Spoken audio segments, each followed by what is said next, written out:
अंजली दमानिया यांनी पुन्हा एकदा धनंजय मुंडेंवर आरोप केलेले आहेत। त्यावर नेमकं मुंडेंनी काय म्हटलंय, काय प्रतिक्रिया उमटलेल्या आहेत, जाणून घेऊया। महाराष्ट्रातील पीक विमा घोटाळ्याची चौकशी करा, सुप्रिया सुळेंची लोकसभेत मागणी। तर चौकशीत कुणी दोषी निष्पन्न झाल्यास कारवाई करणार, केंद्रीय कृषी मंत्री शिवराज सिंग चौहान यांचं आश्वासन।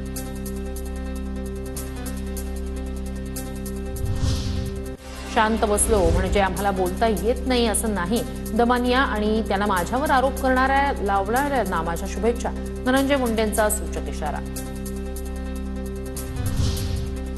तत्कालीन कृषी मंत्र्यांचा 350 कोटींचा घोटाळा, अंजली दमानियांचा धनंजय मुंडेंवर आरोप। MAIDC कडून पैसे देऊन टाकल्यावर निविदा काढण्याची प्रक्रिया, पुराव्यानिशी दमानियांचा आरोप।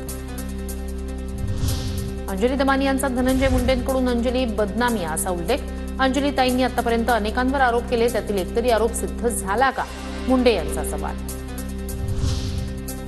पुराव्यांनिशी मी धनंजय मुंडेंना त्यांची जागा दाखवली, मुंडेंनी मला बदनामिया म्हणण्यापेक्षा पुराविया म्हणायला हवं, अंजली दमानियांकडून टीकेला प्रत्युत्तर।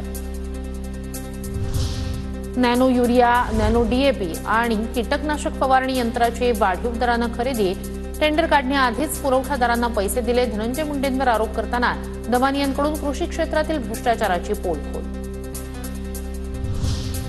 कापूस साठवणुकीच्या बॅगेचे पैसे दिले आणि नंतर निविदा काढली, निविदा कुणाला द्यायची हे आधीच ठरलं होतं का, दमानियांचा सवाल।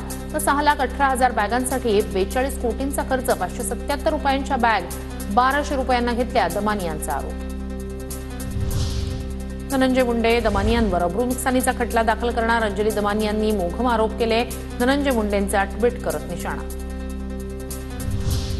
मुंडेंनी माझ्यावर कुशाल अब्रू नुकसानीचा दावा दाखल करावा, कोर्ट धनंजय मुंडेंवरच ताशेरे ओढेल, दमानियांचे ट्विट। स्वतः ही केस हायकोर्टात लढणार, दमानियांचा दावा।